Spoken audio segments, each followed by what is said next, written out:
হ্যাঁ, আজকে আমি জম্পু জেলায় গেছিলাম। পূর্ব নির্ধারিত একটা বৈঠক ছিল আমাদের। এই বৈঠকটা গ্রামবাসী, পাটিপালি ভিলেজ কমিটি এখন যেহেতু নির্বাচিত, কোনো বডি নাই, এই নিয়ে অনেকখানেই বিভিন্ন রকম বাকবিতণ্ডা চলছে। তো ওইটার প্রেক্ষিতে ভিলেজ কমিটিতে যারা আছে তাদেরকে বাস্তব অবস্থাটা ভালো রকমভাবে বুঝিয়ে দেওয়া, সাথে সাথে যেহেতু এখন করোনা, এই যে কোভিড-19 একটা বিপর্যয় আকারে আছে, এটাই যাতে আমরা গ্রামবাসীরা আরও সচেতন হতে পারে এগুলো নিয়ে কথা বলা। আর করোনা এই যে অতিমারি থাকা সত্ত্বেও উন্নয়নমূলক কাজকর্ম যাতে আমরা চালিয়ে দিতে পারি এবং তার পন্থা পদ্ধতি স্কিমগুলো, বিশেষ করে বিধেয় এলাকা উন্নয়ন তহবিল, যেটা এই অর্থবর্ষের জন্য এইমাত্র মঞ্জুর করা হয়েছে, এগুলি কোথায় কোথায় কীভাবে সরবরাহ করা যায়, তার জন্যই গ্রামবাসীদের সাথে পরামর্শ করার জন্য আজকে একটা ঘরোয়া বৈঠক আমরা যেতে জম্পু জেলা ওই বখরি হলে ঠিক করছিলাম। এখন 11টায় হওয়ার কথা ছিল, আমি একটু দেরি হয়েছি, 11:15টায় গিয়ে পৌঁছি। মিটিং শুরু করছি, এলাকার জনগণও আছে, ভিলেজ কমিটিগুলোর। এর মধ্যে অতর্কিতে ত্রিপুরা মথার নামদারি উশৃঙ্খল মানুষ সশস্ত্রভাবে তারা মিটিং বানচাল করার জন্য মিটিং জায়গাতে চলে আসে।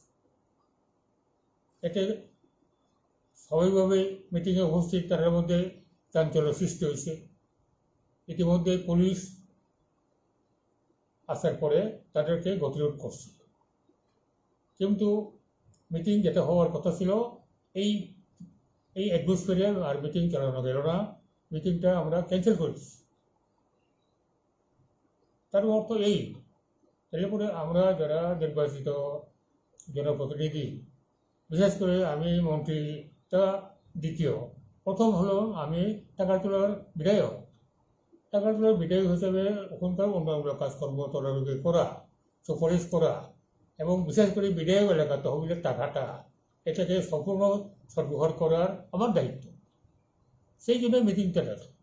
তো তারা বলে না, মিটিং করতে পারবে না, অমুক ফিরে যাও, গো ব্যাক, অমুক তমুক। তখন পুলিশ তারা আটকাইছে।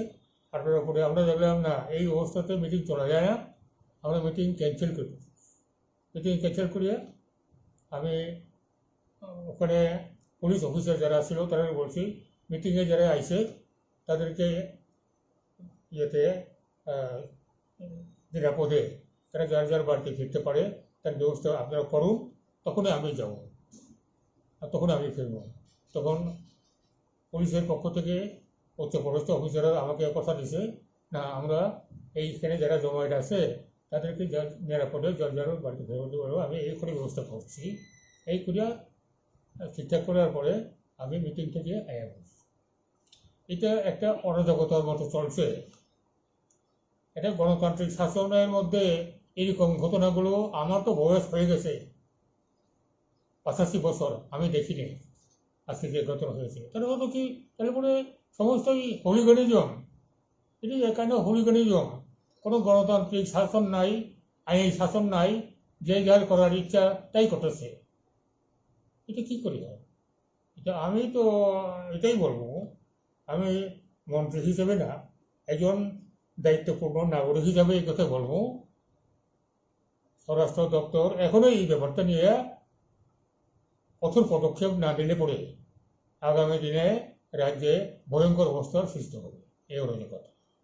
আপনি কি স্যার রাজ্যের মাননীয় মুখ্যমন্ত্রীর কাছে বিষয়গুলো জানিয়েছেন? হ্যাঁ, আপনার উপর যে এই যে আক্রমণ হয়েছে আজ, এই বিষয়টাকে আপনি রাজ্যের মাননীয় মুখ্যমন্ত্রীকে জানিয়েছেন?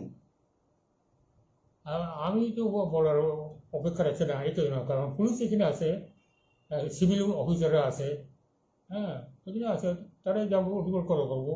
আমি মুখ্যমন্ত্রীকে অনুযোগ বিনিয়োগের জন্য আমার কোনো দরকার নাই। মুখ্যমন্ত্রীকে আলাদাভাবে আমার পক্ষ থেকে অনুনয় বিনয় করার মতন কোনো সুযোগ নাই। প্রশাসন দেখছে, ডিএম আছে, এসপি আছে, এসডিপিওরা আছে, তারপরে আপনার অন্যান্য পুলিশ অফিসাররা আছে, প্রশাসকরা আছে, এসডিএম আছে, তারা দেখতেছে, তারাই যা রিপোর্ট করবো। এছাড়া আজকে আপনার উপর যে আক্রমণ হয়েছে, আপনি বলছেন যে কিছু আমাকে তীব্রমতা, আক্রমণ করার জন্য তো ওরা আসছিল, আপনি কি অমুক গো ব্যাক কইয়া সশস্ত্রভাবে। তাহলে এটাই তো বোঝা গেল ওরা কোনো নির্বাচিত জনপ্রতিনিধি কোনো রকমভাবে গণতান্ত্রিক পদ্ধতিতে কোনো কাজ করতে পারবে না। জনকল্যাণমুখে কোনো কাজ করার জন্য তারা তারা যেতে পারবে না। এটা এটা কি আপনার এই যে আমাদের রাষ্ট্রীয় যে গণতান্ত্রিক শাসনের এটা এটা এটা কি কি অবস্থায় গেছে, এটা জিরো লেভেলে যেতেছে।